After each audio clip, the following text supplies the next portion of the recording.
Time to get started, right?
Uh, as far as announcements are concerned, I only have one, some good news. It looks like Jeff Hope, a fellow we've been praying for, is going to get to go home this next week. So what they thought wasn't working as far as the skin graft is concerned, apparently he has made a turnaround, and he's going to go. Is he in rehab now? He went to rehab yesterday, but it's going to be a very short stint in rehab, and he'll get to go home. And he hadn't been home. It's been what? How many months? Oh, I thought it was longer. Okay, so at least 3 months. He's been in the hospital, so he's going to get to go home. So that's good news. Yeah, yeah. So it's pretty. Yeah, that's right. That's right. Okay. So anyway, it's been a while. He's been in the hospital the entire time. So, they're very, very glad to have him. And I'm sure he's ready to get out of there. So anyway, that's good news. Continue to pray for him. I know he would appreciate that, certainly. Is there anybody else? Is there any news from anybody? Anything new? Yes, ma'am. Jermaine, she is still off the ventilator. She has not spoken yet. Okay. She has not moved her arms or her legs. Okay. I don't know what that means. Mm-hmm. And I called Joanne, that's her mom, that's Mm-hmm. her aunt, Mm-hmm. just before I came to church so that I could have a report. Right. And I asked her, I said, did they have these air things on her legs? No. Not the whole time she was on the ventilator. Mm-hmm. She said she felt like the doctors thought she wasn't going to make it. Oh, okay. Because Ronnie's mother, back in 1991, got pneumonia. They put her on the ventilator the second day she was in the hospital. Mm-hmm. She was on there for 2 months. Right. And they put those air things on her legs right away. So I don't understand that. That she just didn't really respond. Yeah. Well, I don't either. Well, we'll pray for her. We'll continue to have prayers for Jermaine, certainly so. What about Evelyn? Evelyn, I Yeah. will be seeing her tomorrow, so maybe I'll have something. Okay. All right. I haven't talked to her. Okay. We'll let her know that we're praying for her here at Central, certainly. All right. Anybody else? Anything else? Amanda, what about your daddy? He had the procedure yesterday. Okay. They think that they got whatever it was. So if it was cancerous or if it was not, he thinks that they did all of the, that they got everything. He'll have follow-up appointments at some point, but they're not scheduled yet. Okay. They didn't have to take any of the kidneys, so they basically went in and fried it. So hopefully they got everything. Okay. Well, good. That's pretty reasonable. I can't think of anything better than that. So it's pretty good news. All right, so we'll continue to keep him in our prayers. So there's nothing else, but that sounds like a pretty good finale to that. Anybody else? Anything else? Okay. All right. Well, then let's have a word of prayer, and then we'll get started with our class. Our Father in heaven, we're thankful for the day. We're thankful, Lord, that you brought us to this place tonight. We ask, Lord, that you bless our study as we go through the book of Job and understand the lessons that are contained in it, lessons that still apply to us today that we can still learn from and incorporate into our lives so that we can be better servants of yours.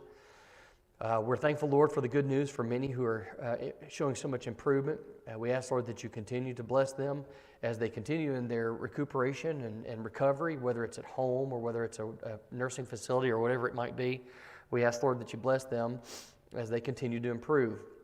We also ask, Lord, that you be with those who are still suffering and still having issues with their health, that you bless them with their health, Lord, if it be your will that they get better and get to go home. If not, help give them a measure of comfort and stoicism in the face of the things that are going on in their lives. Help them to face it much in the same way that we're trying to learn from Job. We know that things happen. Sometimes bad things happen to us, but we know that if we allow your will to work in our lives, it's all going to work out for the good. And we're thankful for that knowledge that we have through your word. We ask that you bless those who are traveling and are away from us. Keep them safe as they travel and bring them back to us again. We're mindful of, Lord, those who are serving in our armed forces and those who are serving as missionaries overseas. We ask that you give them comfort and strength as they labor in foreign fields. We thank you, Lord, for your Son who died on the cross for us. We're thankful for his sacrifice. We're thankful for what we gain from it, which is a home in heaven with you when this life is over. And it's in your Son's name that we pray. Amen. Okay. Let's go. Let's continue on. Job chapter 2. Job chapter 2. And we got through the very end, really, of the narrative of Job and the issues that he's having, the calamity that's going on. And we see at the very end, his wife just simply says, "Why do you hold fast to your integrity? Curse God and die." Now, I want you to think there's been 6 temptations that have come at the hand of Satan, right? 6 temptations have come at the hand of Satan. You got all 4 of the episodes of his livestock, all of his livelihood has been taken away. It's been removed by the hands of bandits at the behest of Satan. Now, we don't know what Satan did to do that, but we certainly know that he was at the heart of it because he asked for permission to do it. Okay, so we have those 4. Then we have his children dying at the hand of whatever machinations Satan brought to bear on that. We know that his children passed away because of that. They were killed. And then, 3 of the animals being taken away. 1 is his children being killed. The 5th one is the horrible disease that he was stricken with. Don't know what exactly that was. A lot of scientists I shouldn't say scientists, but doctors have thought about what this could possibly be because of the stuff that it describes it. They don't really know, but it was terrible. And let's be honest, if Satan is at the hand of it, it could be anything. It may not be a disease that's known to mankind, but he was stricken with it. And then last but not least, one of Satan's biggest tricks is getting someone within our family to cause us to lose our faith in him. And he uses his wife as that last temptation. And in all of these, what does it say? Job never charged God foolishly or sinned with his mouth. He never did what Satan wanted him to do at all. In fact, in every circumstance, we see where he went the other direction. He praised God. He worshiped God. He did everything that would mark him as a man who believed in his God, who had faith in his God. There's not one thing that we can look at and say, well, this is where he messed up. Now, this is where his friends come in. That's their job, is to come in and try to make him doubt himself, doubt God, and try to undermine his faith and his belief in his faith. We can have faith, but we also believe that we have faith and know that we have faith. And Satan wants us to doubt that as much as he wants us to doubt God. Doubt your faith. Maybe you don't have enough. Maybe you're messing up. Maybe you're doing this. And is that a perfectly good opportunity for Satan to grab a hold of us, pull us away, drive a wedge between us and our God? Absolutely. Yes, sir. The people today that do that same thing. Absolutely. You know. Absolutely. There are those, and Satan is at the heart of it. He is at the very heart of it. He wants us to deny our God. And if he can get us to do that, it may not be even a permanent thing, but if he can get us to do it once, he'll get us to do it a second time and a third time. And eventually he will drive a wedge between us and the Lord, and we will be without God. We will have been removed from God. And then we will die, and we will die in our sins. We'll die in a lost state, which is his goal. Second question. Yes. Is this the same wife that he had that had more children, or is it a different wife? We don't see at the end of I'll tell you, at the end of Job, we don't see where Job replaced his wife, even though many people might have taken that opportunity. No, but we don't see that. This is the same wife, same Job, same wife, and just another set of kids, which also goes into God's benevolence and God's providence, because Job was an older man. It was unlikely that he and his wife would have been able to have children again, but the Lord says, no, I'm going to bless you. And this is yet another opportunity where God takes something that would not be probable and allows it to be. So. Job alone did not lose children. His wife lost children too, and even their livelihood she lost in that deal too. Mm-hmm. Okay, so it's not hard to understand why she spoke as she did. She was suffering a great loss. Mm-hmm. And watching him suffer didn't diminish what she was feeling, the loss of all of her children. She just went the wrong direction with it. She did. She just went the wrong direction with it. Hers was, hey, listen, things are terrible. And now it's now we know why it would have been very simple for Job to take her as well, right? It would have been simple for Satan to take Job's wife with his kids. But he left her behind, and he spared her so that she could be an instrument of his in trying to divide him from his God. She went the wrong direction with it. She had the anger, and she had the bitterness, and I understand that. You've all your children that you love dearly, and here they're all killed at one time, and through no real reason. It was a freak wind that blew the house down. I mean, it's just unusual. It's not something that happens, but that's where we see the supernatural aspect of everything that's going on.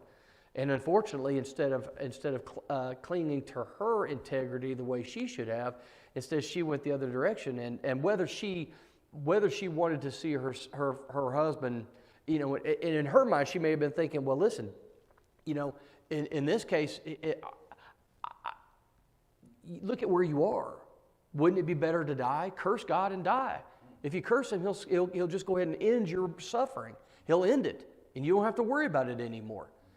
And see, that was where she made the mistake. She didn't hold fast to her integrity the way that Job was holding fast to his integrity. But again, that's what we see about people who suffer a great loss and decide that they're going to turn their back on God. This is not the desire. I don't want to lose my soul, but I'm not going to serve Him anymore. It doesn't matter if you deny Him, if you leave Him. That's what you've done. You've given up your soul. And this is what's happened. And like he says, you speak like the foolish women speak. This idea that you're speaking and you're not thinking about things.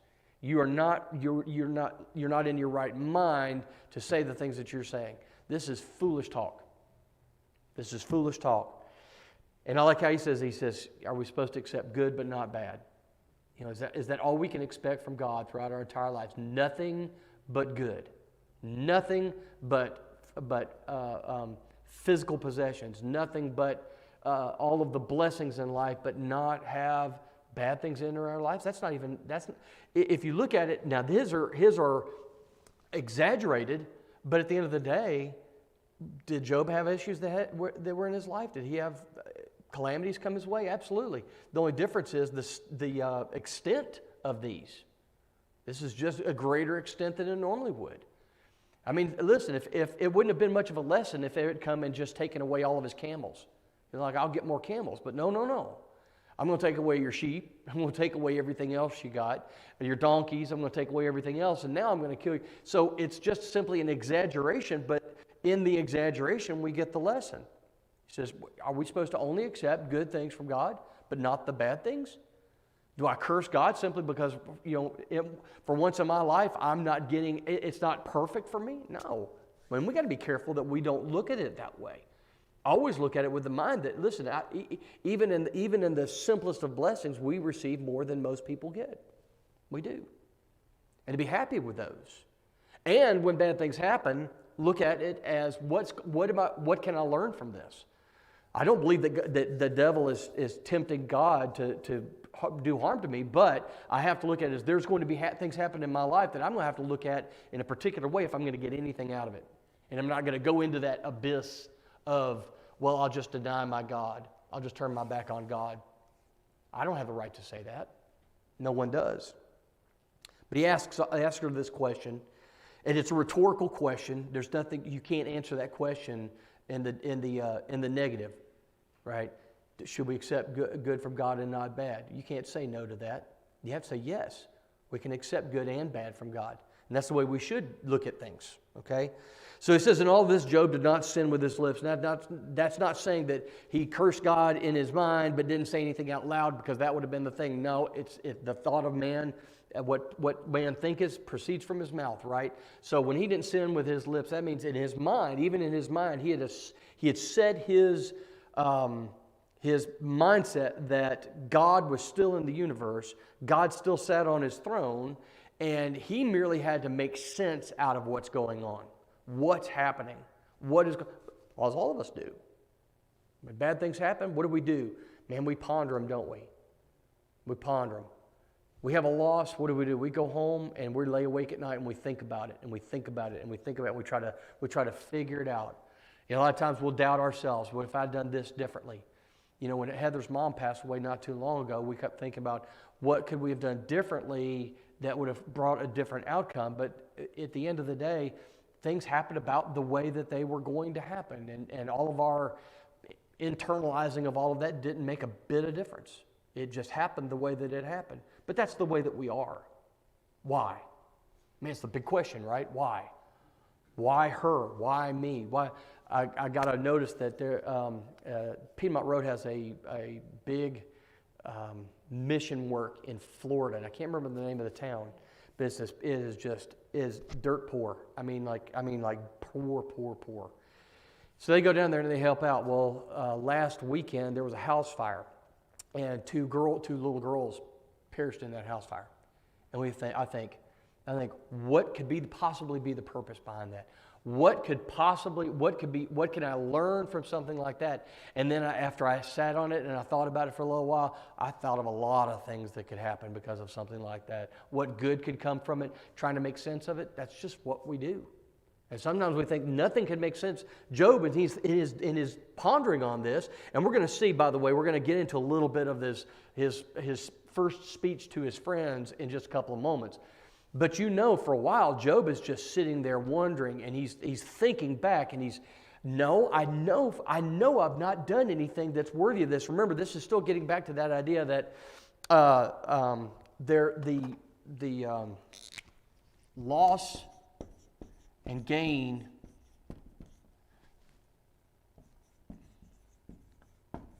depended on proximity to God. If you're a good person, God blessed you. If you're a bad person, God cursed you. He took things away from you. And that's how people saw it. And listen, that was a mindset that was happening all the way up in through the time of Jesus. This idea that if evil things, if things weren't quite right for you, if you were poor, if you were diseased, if you had physical issues, whatever your issues might be, they were yours because you had displeased God in some way and He was punishing you. Remember the Pharisees asked that, right? Who sinned? This man or his parents that he would be born blind? Now that makes no sense, does it? But that was the mindset. So now in his mind, he's still thinking, okay, I know I've not done anything wrong, but there's got to be a reason that this has happened. Even he doesn't say this happened for nothing or it was just happenstance. It's too much at one point in time. Lost all of that stuff, then lost his kids, and then stricken with a disease that's just too coincidental. Something's up, but I don't know what it is. So he casts about. Now, we're not given his inner thoughts in between all of this happening and his friends, his first three friends showing up. We don't know what his mindset was. We don't know what his inner monologue or his inner dialogue with God was. But you got to know that Job is sitting around and he can't sleep at night. What in the world has just happened? What's going on? And we don't know how long it took. A lot of people think that this is basically within a week of each other. At one point in time, the men of God showed up, and then the next time they showed up, Satan was given opportunity to go and strike Job, even in his flesh. Doesn't really matter, but this is what's happened. Job never sinned against God. Now, a lot of people, this idea, and we're going to get into this again, the mindset, this mindset of some people teach that there's no hope of reward enters into the motivation for Christian living. You understand what I'm saying by that? They teach that the hope of reward is not what causes us to do what we do for God. Do you agree with that? We simply do it because we love God and for no other reason. Is that true? He tells us to talk to him and ask him for what we want. Okay. He tells us to ask him for what we want. He certainly wants to bless us, right? How many people, I'll tell you this, when I was lying awake, when I was a lot younger, and I was lying awake considering my immortal soul, and if I needed to be baptized, my decision to do so wasn't, I love God, and I'm just going to be baptized because I love God. You know what scared me? Hell scared me to death. And it should.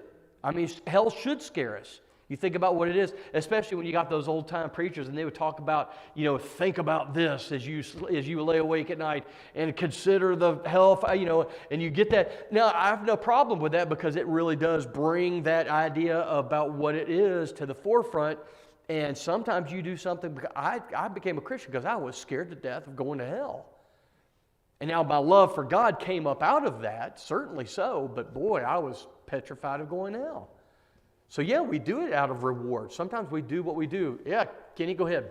I think about if we had no promise of salvation or eternal reward, would we still choose to be Christians? And I think about the Ethiopian eunuch, because the old law, as a eunuch, he had no place in God's court, but he was still there at Pentecost to worship God. Yep.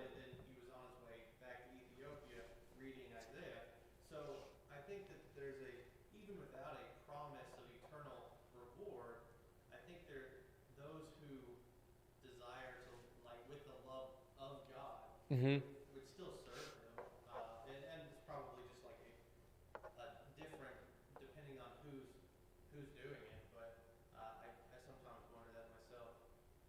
Just like if I had no promise of eternal salvation, would I still serve God? And I think I would. I'd just probably be a little disappointed. Yeah.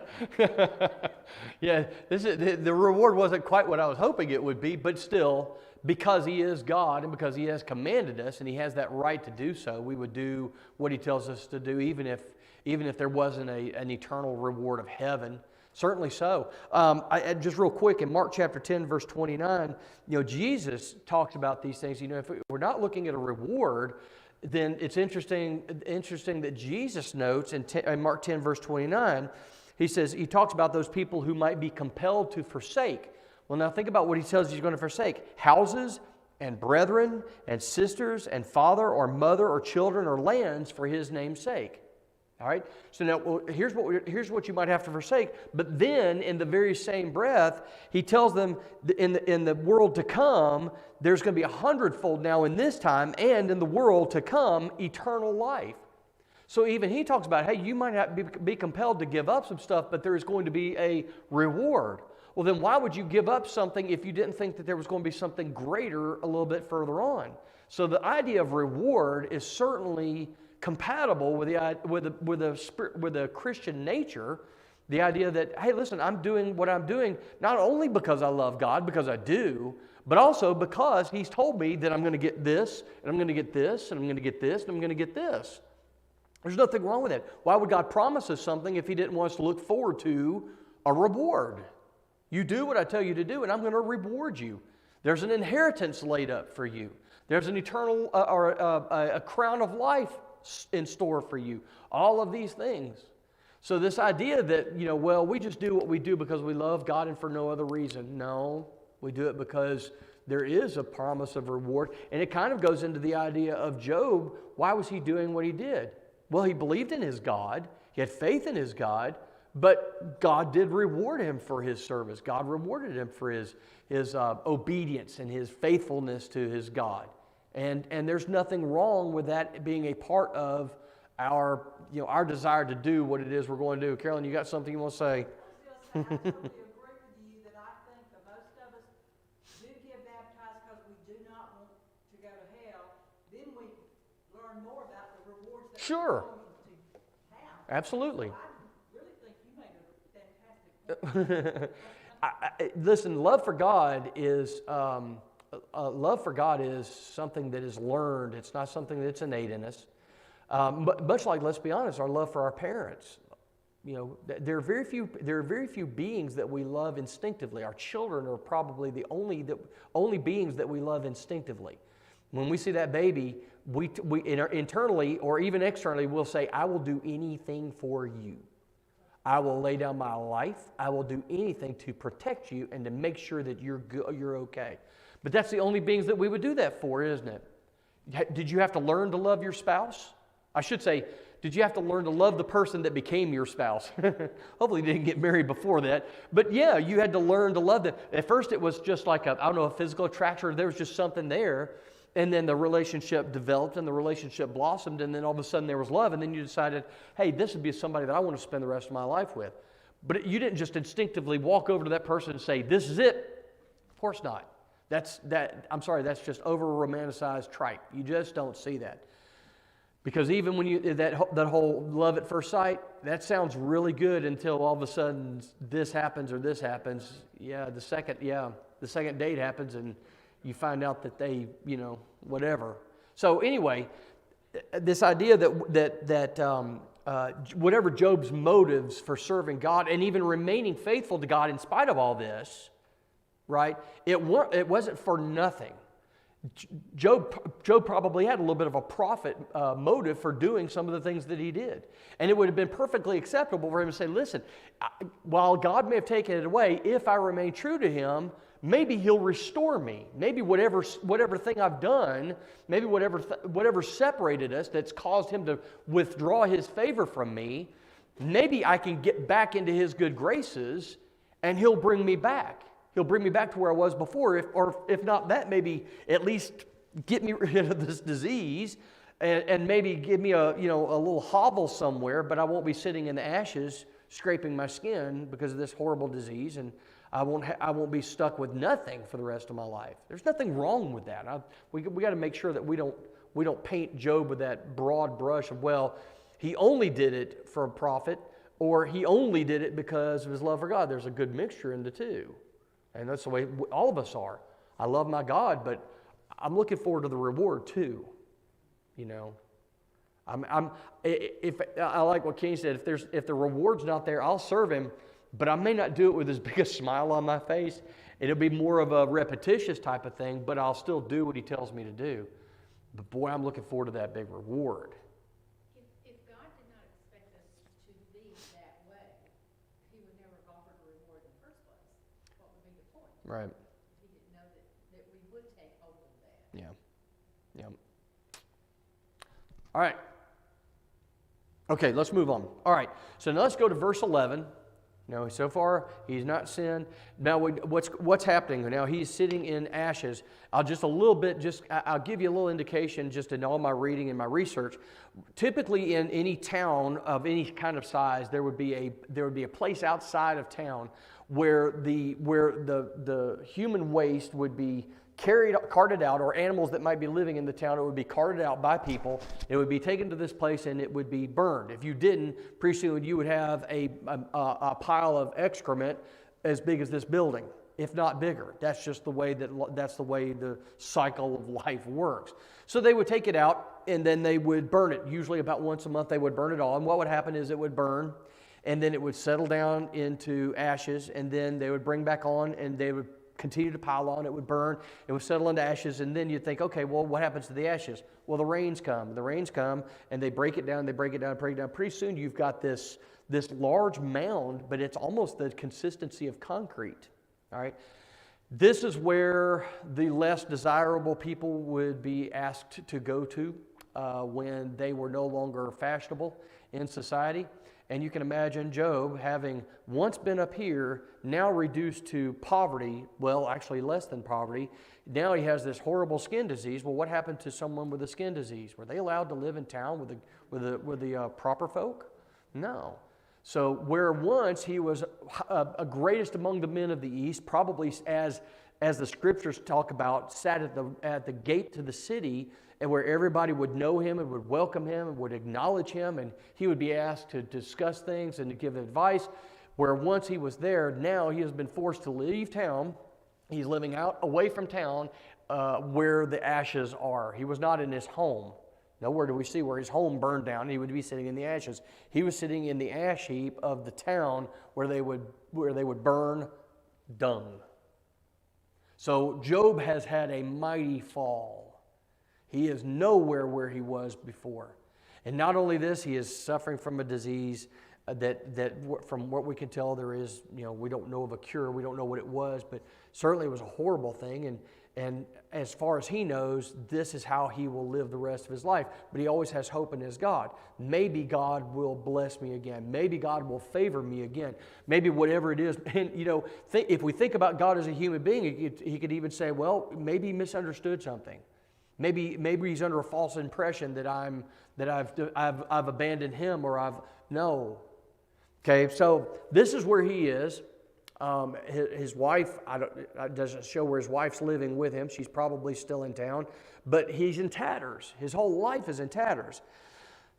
Well, he goes and he sits and he waits, and he's just sitting there and sitting there. Now let's look at verse 11, and we're going to read through this a little bit. Now this chapter 3, we're going to go through verse by verse, and the rest of it we're going to kind of group into things, because verse by verse there's so many chapters we'll never get done. But this first chapter is widely regarded as some of the greatest poetry written by mankind. I know maybe people didn't know that, but the book of Job is so well regarded and so well thought of. All right.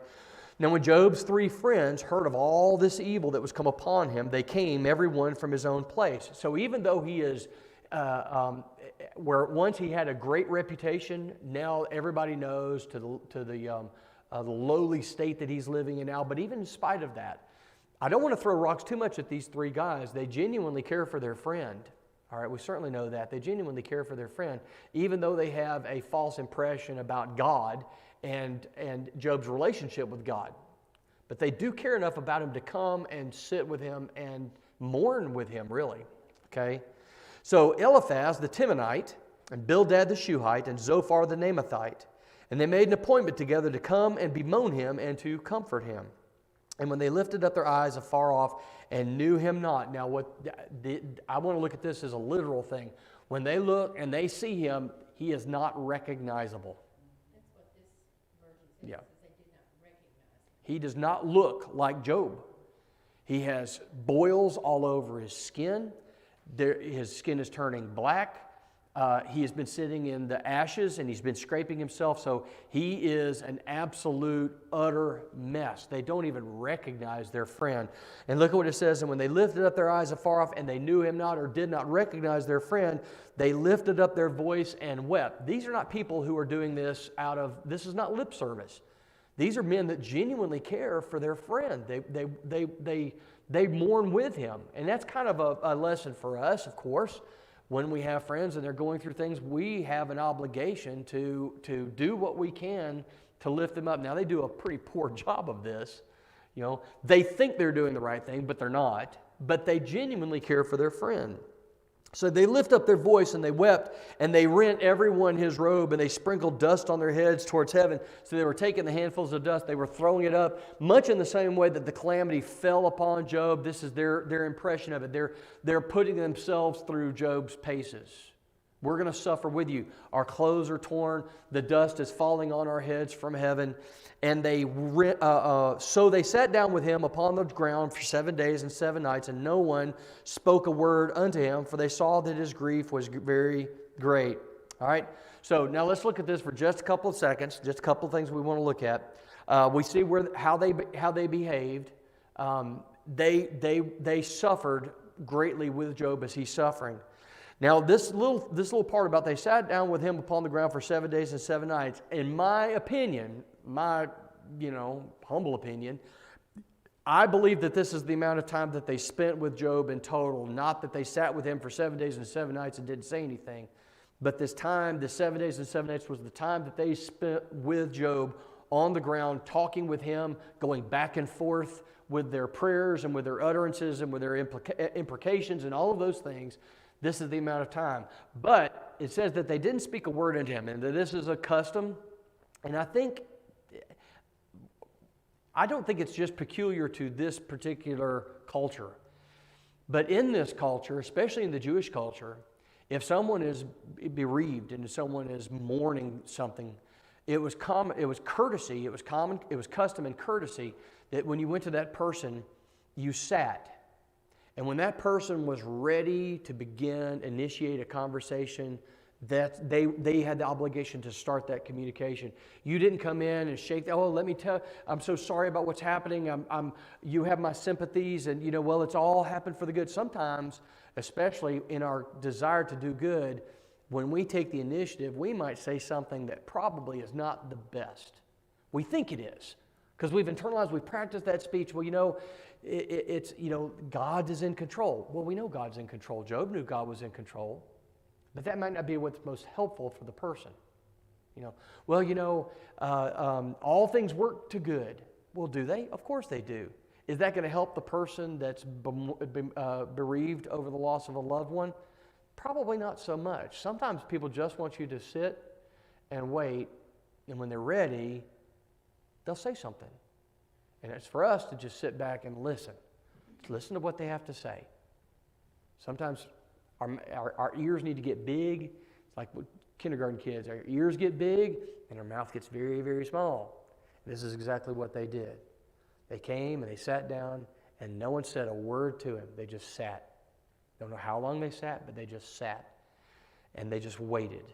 Because they knew Job was going to have to say something, if nothing else, as a welcome. But they didn't say a word. They just kept their mouth shut and let it. I was going to say, when my father Yes. died, certain people came, my mother, and they just sat there, Mm-hmm. didn't say anything. Mm-hmm. He spoke. Right. I have to say anything. And for the person, it's the presence more than anything, isn't it? It's the presence of the person that cares about us more than anything. I don't have to have a conversation. Sometimes it's just nice to sit, and then, I'm ready to talk now. I'm ready to talk now. That's understandable. Absolutely understandable. Okay? Let's look at just a couple of things real quick. The men that came, Eliphaz the Temanite, just a little bit, and this is just in research. None of this is 100% provable, but just in some of the research. This man is supposed to have been an Edomite. An Edomite was praised by many people back then in that day and age for their wisdom. But whatever wisdom he had was of a worldly nature. And he had some pretty false theories in regards to Job and his God, and the nature of God, and Job's supposed guilt, implied guilt in what had happened to him. Okay, so just a little bit of this. Being mentioned first, he was probably the more important. He might have been the more wealthy or more well thought of. Probably was the oldest, because that was certainly the custom. The young man, you sat back until the elders have had their say, and then maybe you might say something. I wish we had that still today. It doesn't seem to be the case. Young people seem to think that they can speak up and say whatever's on their mind without any kind of consequence. But this is what he did. He just simply, he was the oldest, so that's why he's listed first. Then we have Bildad the Shuhite. The Shuhite, name Shuhite, is supposed to be derived from Shua, who was one of the sons of Abraham and Keturah in Genesis 25. The Assyrian area of Shuhu was located south of Haran, near the middle of the Euphrates Valley, and might have been in the land of Bildad. And this guy, in his second speech, gave a horrible picture of a wicked man, and then he applies it to his friend Job. So, not being much of a friend, they probably should have just kept their mouth shut the entire time, but when Job spoke, they felt they were entitled to speak too. Zophar the Naamathite, don't know, the name Zophar is not known outside of the book of Job. We don't see a single other person in the Bible named Zophar, and there's not a tribe or land of Nemah which is mentioned anywhere else. So this is just, man, it may have been a small area of that land, and he came from there. We don't know that much about that. All right. Anybody else, they got anything they want to add to this? Because we're going to get into the speech. We're going to read it through, and then we'll... Then we'll it's trying to sell me something. Not interested. All right. So we've had the first part. Remember that we have the way that Job is made up. You've got this long part of exposition, and then you have the speeches and the imprecations of Job and his friends. And at the end, we have a small section where God restores Job. So now we're in the middle section, which is, of course, the longest part of it. All of these are speeches by Job and his friends. Now, they're not just like, because if you look at it, it doesn't merely look like conversation, does it? Job said this, and then this man said this, and then Job answered him. These are speeches. They are filled with philosophy, theological convictions. This is how I feel about things. This is what I believe about God. This is how I see Jehovah working. And defenses, because Job has to give a defense of himself. Every time they accuse him, he has to defend himself.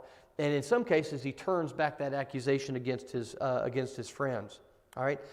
Job, in this section, he speaks 9 times in this section. Eliphaz and Bildad speak 3 times each, and Zophar twice. Elihu, which is the fourth guy that's going to come a little bit later on, he speaks once, and then God speaks once to kind of put a rubber stamp on the whole conversation. And in his, he defends Job, he condemns his 3 friends, and then he tells them, beg my servant Job to pray to me. So he asks Job to be the carrier of their message to God. He says, I don't even want to hear from you. You get Job to pray for you. So here's what we find, all right? Now let's look at this. Here it begins. Job starts in, and this is his first conversation, his first speech. So he hasn't said anything for a period of time.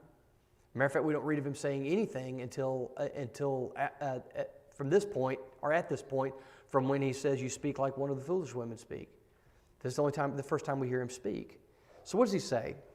He says, what a heartbreak of a speech. Look, he says, let the day perish on which I was born, and the night that said a man is conceived. Man, right off the bat, he curses the day that he was born. He curses the day that he was born. Let that day be darkness. May God above not seek it, nor light shine upon it. Let gloom and deep darkness claim it. Let clouds dwell upon it. Let the blackness of the day terrify it. That night, let thick darkness seize it. Let it not rejoice among the days of the year. Let it not come into the number of the months. In other words, I wish it was completely stricken from the record. The day I was born, I would rather have never happened. Let those who curse, behold, let that night be barren. Let no joyful cry enter it. Let those curse it who curse the day, who are ready to rouse up Leviathan.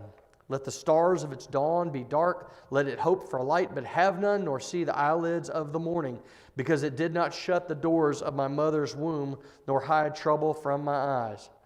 Man, this is a man who is absolutely I've never heard suffering like that.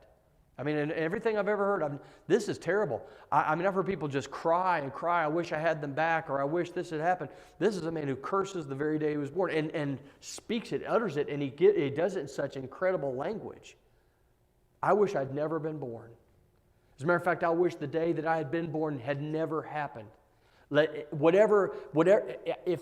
it would have simply prevented me from being born, I would rather have been like the child, and he's going to say that here in a minute, I would rather have been like the child who was born dead, who never saw the light. That's how I feel. Now we think, well, that's a little bit much, is it? You think about what he's been through. I think every single one of us might look at this and say, you know what? If this is how it's going to end up, if this is how my life is going to be and for the rest of my life, and I've lost all of this and all of these terrible things, I think I might feel the same way as Job did. I might even utter it out loud. So he doesn't curse, Job does not curse God, but he does curse his life.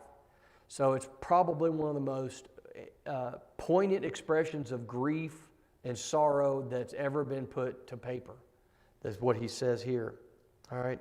So his trust in God is still intact, though, isn't it? His trust in God is still intact.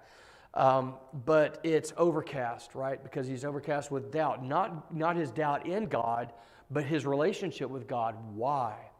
Why has this happened? I'd rather have never been born than for this to happen to me. So it's incredibly terrible and poignant. Romans 8 verse 18 tells us this. All right. Now remember, when Job lived, in the times when Job lived, even among God's people, there was not any inspired revelation regarding the future of those who believed in him. Heaven had not been mentioned yet. That had never come into the conversation. Isn't that interesting? You think that the idea and the concept of heaven and those who are faithful to God when we die going to heaven, you would think that had always been a part of the conversation for God's people, but it hadn't. As far as they knew, yes, when you die, this is it. So that makes perfect sense when you think about the idea that, well, if God loves me and I'm in favor with God, then He's going to bless me in this life, because after this, what is there? There is nothing left. So those two things inform one another in regards to why would you believe that, and the idea that we don't know about a heaven yet. What happens after this life, we don't know, but we've never been told anything about a better place to go. So here's Job not knowing that, yes, if he remains faithful, we will see him one day. He will be with God, and he will stand before God and be judged a good and faithful servant. But Job doesn't know that right now. In Romans chapter 8, verse 18, it says, "The sufferings of this present time are not worthy to be compared to the glory that shall be revealed to us." Man, it's almost like almost like he had researched Job before he actually said those words. The sufferings of this present time are not worthy to be compared. So no matter how bad things are for us here, they're going to be 1,000,000 times better for us there. You know, it would have been enough just simply to be restored. But Job had something that had been promised to him that he didn't even know had been promised to him. But he doesn't know that, and that's why he still continues to feel this way. You know, if he had known then that if he remained faithful, he was going to go to heaven to be with God, all of this may look completely different. All of the things that he says may look completely different, because he would talk about, I'm looking forward. Listen, things may be bad now, but I'm looking forward to what's better. But he doesn't know that. So in his mind, he may as well have never been born. Now, I want you to think about that for just a second. For the Christian, when things go bad for us, we would never say, "I wish I'd never been born," because that takes away the promise of something that we have that's far better than this world. We pray for something better to happen. We pray for us to be restored, but always with the understanding that while I may never get back what I had, everything that's happened to me now doesn't compare to what I'm going to receive later on. So that's important to understand. All right. I tell you what. Let's go a couple more minutes, and then we'll finish up. All right. So he continues on. He keeps crying out. He keeps crying out. He keeps crying out. My God, why did I not die at birth, come out from the womb and expire? Why did the knees receive me? Now the knees here, of course, talking about when a child sits on its mother's knee, or the breast that I should nurse. For then I would have lain down and been quiet. I would have slept. Then I would have been at rest with kings and counselors of the earth who rebuilt ruins for themselves. or with princes who had gold and filled their houses with silver. In other words, I would rather have died, I would rather have even been born stillborn. I would rather have never taken my first breath. If I wasn't prevented from being born, at least if I'd been born, maybe I would have died before I took my first breath and sat on my mother's knee and nursed. Maybe that would have been preferable to what I'm going through right now. So he cursed the day he was born, and now he cursed the fact that he was born alive. He'd rather have just been born dead. And look what he says, I would have lain down and been quiet. I would have slept. I would have been at rest. Again, that idea that when you die, you don't go anywhere. He's simply thinking that when you die, you're at rest. At least I would have been dead instead of where I am now. Notice that you never see him contemplate killing himself. That's not a practical solution. It's not a practical solution for him. I would just rather have never been born. Or if I'd been born, maybe die soon after birth. At least then I would be at rest and I wouldn't be dealing with what I'm dealing with right now. Continuing on. Or why was I not as a hidden stillborn child, as infants who never see the light? There the wicked cease from troubling, and there the weary are at rest. There the prisoners are at ease together. They hear not the voice of the taskmaster. The small and great are there, and the slave is free from his master. Where is he talking about?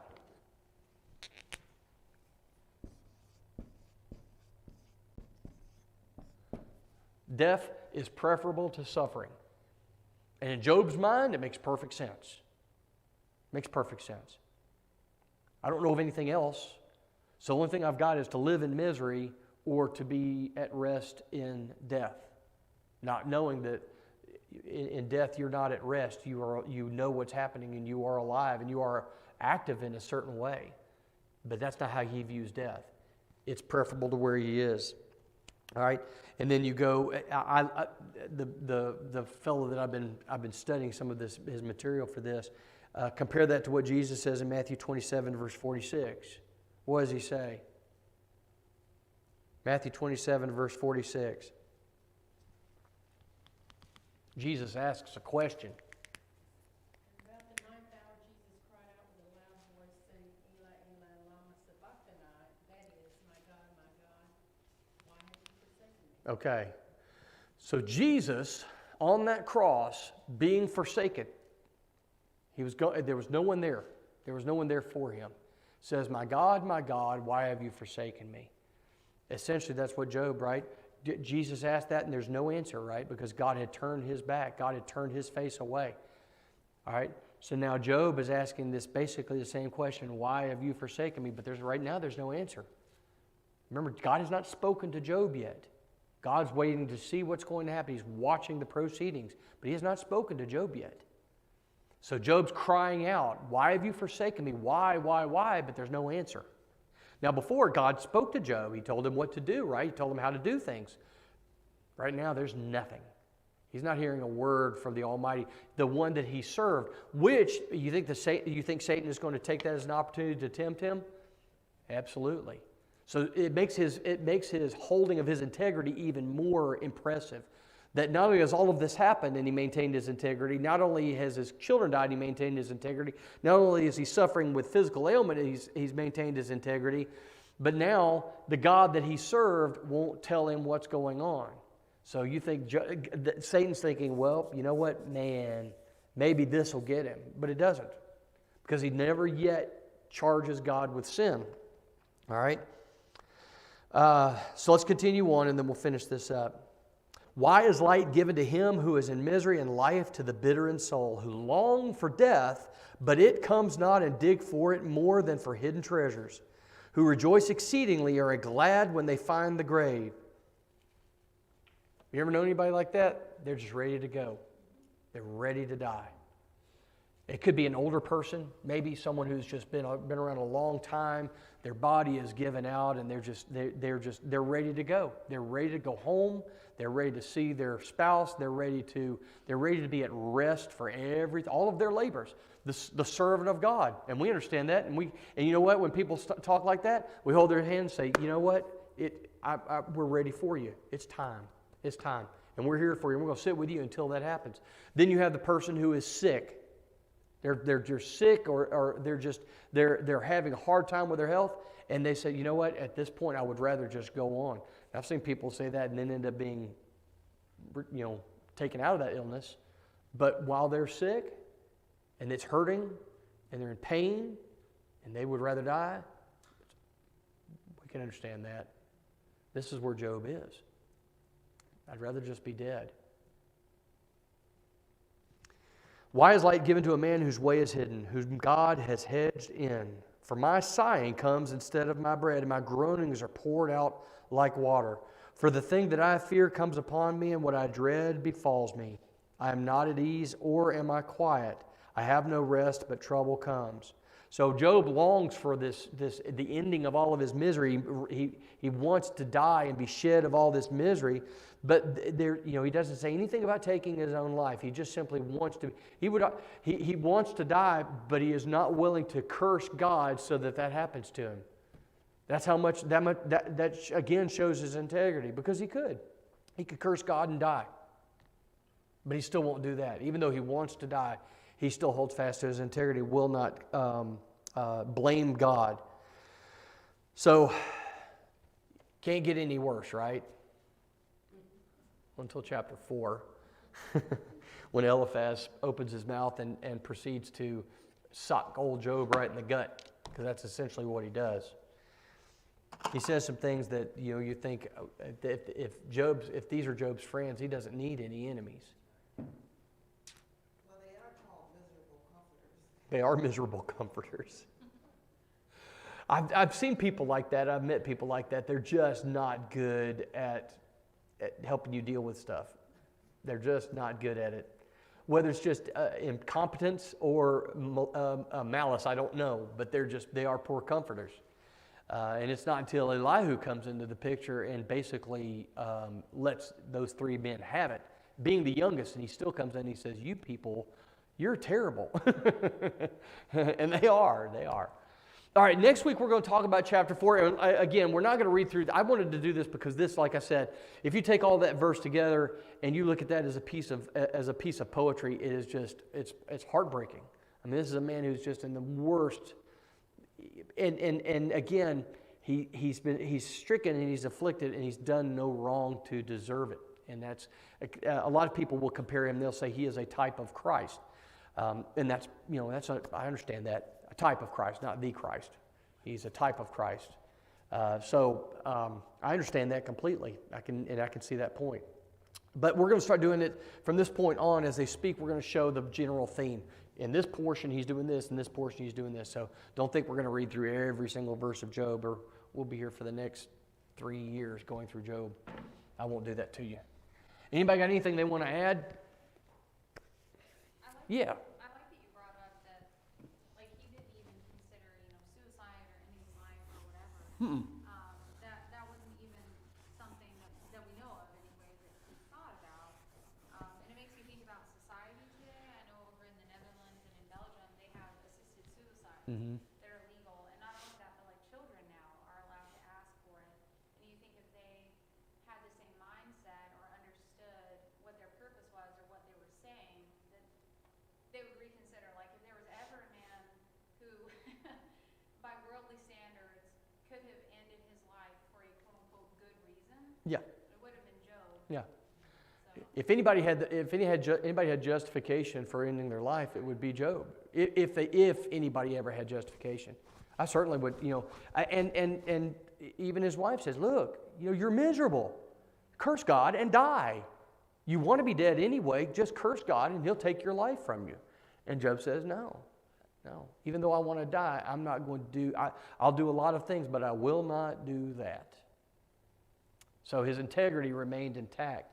Throughout the entire book, his integrity remains intact in spite of everything that's going on. And that's probably the biggest. Remember, perseverance, in my opinion, is the big lesson in Job. Persevere. Faith and perseverance. If you got those two things, no matter what happens in our lives, we're going to be able to get through it. Because God said, now God restored Job physically. Not only did he have a promise of a home eventually that he didn't know about, but God also restored him physically. And we just maintain our integrity and our faith in God, He's going to restore us in some way, shape, or form. All right, we'll stop there. We got a song of invitation, number 23. First and last verse. 23, we're going to sing first and last verses. Let's stand as we sing. All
continue to pray for Brother Chuck as he give us the study over your word, Father, be with him and his family.